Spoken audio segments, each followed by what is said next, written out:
Good day to all my friends, subscribers and viewers. This is Harry Vlogging guys. This is 1.3 hectares. It's a clean title at 1.5 million pesos net limpyo. So what I mean guys, it's clean title. The owner on the title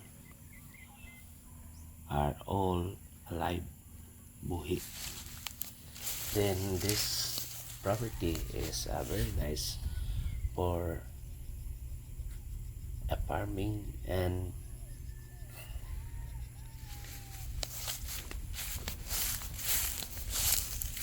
farming any kinds of crops, and ideal also for a residential house development. And it is along the creek. This is along the creek.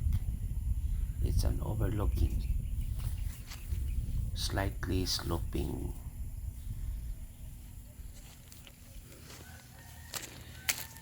then approximately 2.4 kilometers from National Highway.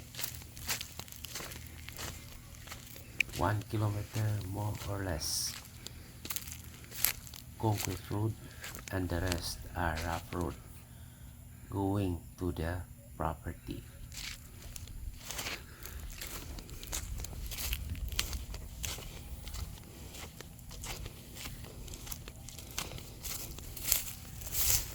Then the adjacent is also for sale.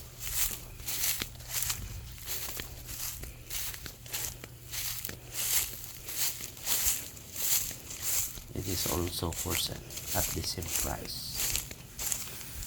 Then these lots are interior. It's around second block from the barangay road. But we have already negotiated the owner of the first lot, and they will allow to have a road access. And when we are going to buy the property, they can sign also for the road access.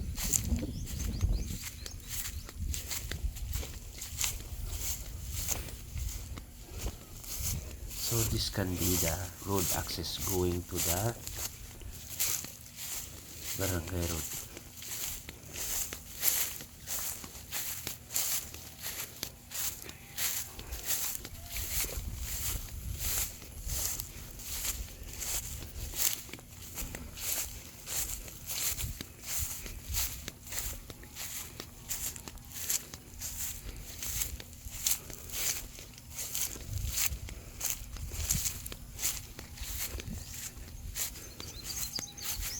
So the good thing in the area is really very quiet. And this is the drone video, no guys.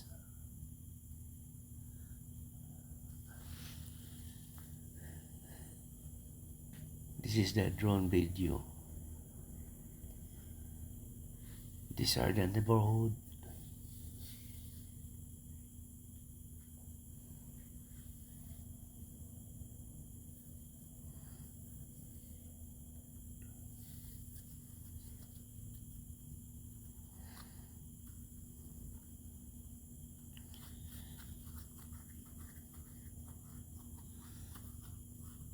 So again guys, there are already foreigners with Filipino wife who bought nearby properties.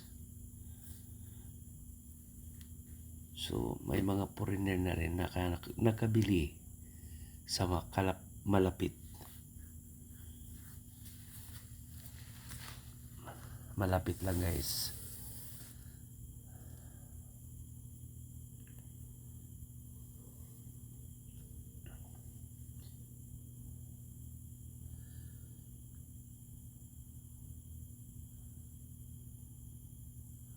At that portion guys.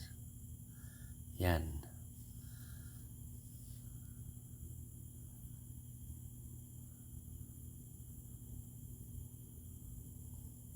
So this is the property, no?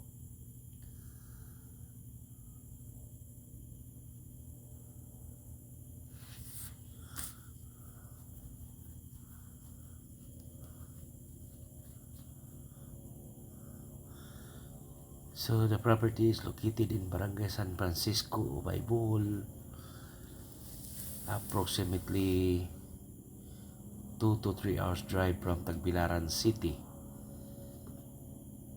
And this is around 20 minutes drive from town proper. So remember guys, so this is the property is, no? Remember the property is around 2.4 kilometers from National Highway.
So ito po yun, no? Nakapokus tayo. So that is the adjacent guys, no? This one. This is the adjacent.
So Ubay guys is a very progressive town with 45 barangays.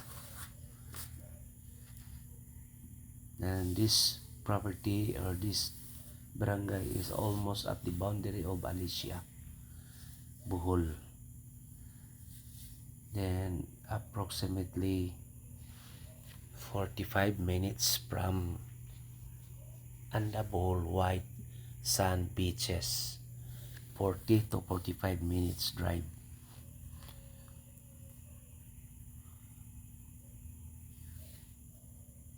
Then from Chocolate Hills, it's around less than an hour or let's say 1 hour drive from Chocolate Hills. From Cebu, there is also a ferry from Ubay to Cebu, but usually we will travel from Ubay to either Talibon or Hitape.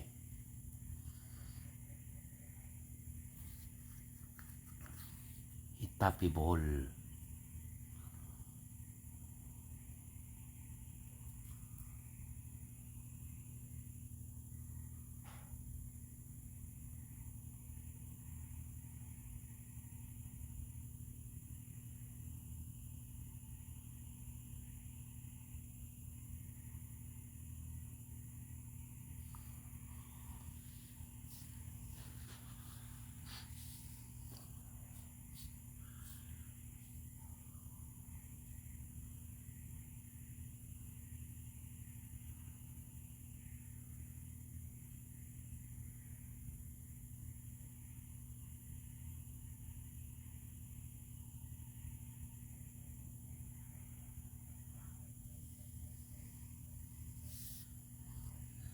So yung property guys, no, yung limpyo, yung walang tanim. Yan po.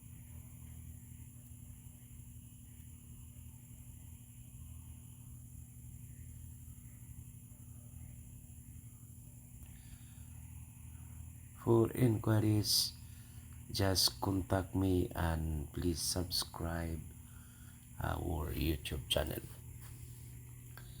Okay, thank you and God bless you. So this is again, no, let's continue. This is the route going to the highway. Rough road talaga guys, no.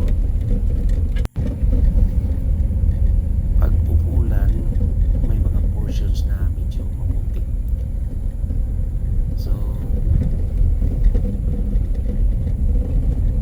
sometimes you need to bring a good car because transportation is usually what we call single taxi or habal-habal. But if you can have your own car, you can have a Ligos na gan. better not buying the auto. Ligos sa plano. Buy a pickup car. Mga batang po kay maligo. So these portions can be muddy, maputik dito guys pag umulan. Hindi masyado. Ito lang the portion. May ano pa rin sa iba pero hindi masyado.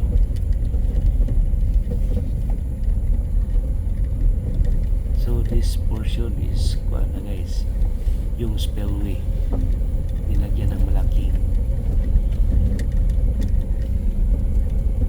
tulay. Kasi noon ito ay mag ano talaga, mag overflow. Ngayon lagyan na ng gobyerno. Bili na sila. Saan yun ang doon? And this can be connecting as a tourism road in this way, no? Gawin itong tourism road. Okay. Kaya sabi nila i-concrete ito banda dito. Ano naman? Ito yung pag-ikuan ako. Kung ito ba yung handam ni guys? Ano siya? Tara. Okay, thank you again and God bless all. Happy viewing.